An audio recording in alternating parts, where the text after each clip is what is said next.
Do you ever get fed up with being treated like a kid? Want to be treated like a grown-up? Not if you were a Victorian kid, you wouldn't. Because Victorian children could be punished like adults. One boy told this story to a newspaper after he'd been arrested.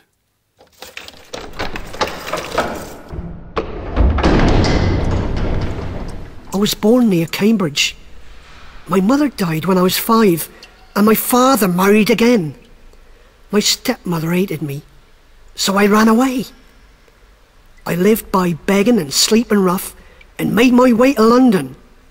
There I'd sleep on the doorsteps or anywhere to give me a little shelter. I suffered terribly from hunger, and at times I thought I'd starve. I got crusts, but I can hardly tell how I lived. One night, I was sleeping under a railway bridge when a policeman come along and asked me what I was up to. I told him I had no place to go, and he said I had to go with him. Next morning, he took me to the court and told the judge there were always a lot of boys living under the bridge. They were young thieves, and they gave a lot of trouble. I was mixing with them, so I was given 14 days in prison. I'd carry on begging and go from workhouse to workhouse to sleep. I'm unhappy, but I have to get used to it. If you were like that boy, you may have wanted to make some dishonest money. Of course you don't, but if you did...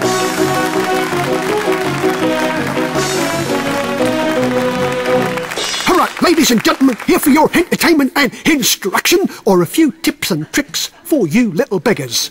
First, let me present the shivering dodge. On a cold morning, dress in your thinnest clothes and stand on the street corner. Start shivering and pleading for money to buy a warm coat. And top tip, take a warm handkerchief and cough into it as if you're ill. The shivering dodge was a favourite of Shaking Jemmy. He went on shivering so long he couldn't stop himself, even when he was in a warm house. Thank you. And then we have the Lucifer dodge. Take a tray full of matches, called lucifers, to sell on the street. As a rich gent walks past, spill them, as if he's knocked them out of your hand. Scrabble on the ground to pick them up and howl your heart out. Top tip, if the gent doesn't give you money, then other people passing by may cough up a coin or two. Top tip number 2, get your little friends to gather up the matches and try it again. And again, and again.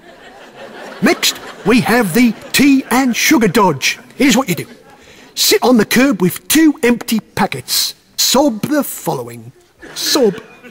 My mum sent me for tea and sugar, but a nasty boy emptied them into the gutter. Have a stooge there who can help you out a bit. They could say, and that was his ma's last shilling. He daren't go home. Top tip, scatter a little tea and sugar in the gutter to make the story look good.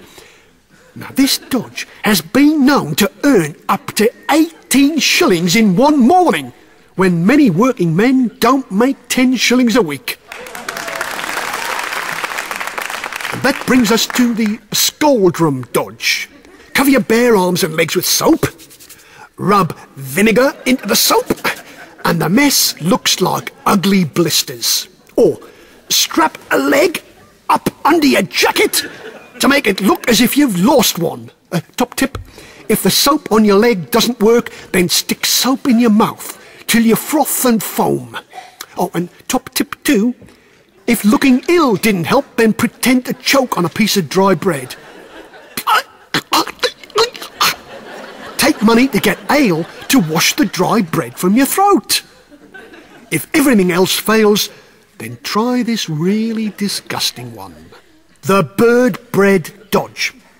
Find a garden where someone has thrown stale bread out for the birds. Pick it up and begin to eat it. Top tip, it is best if the bread is covered in maggots. Do not shake them off before you eat the bread. After all, they'll make a nice bit of meat in your sandwich. Thank you. Thank you very much.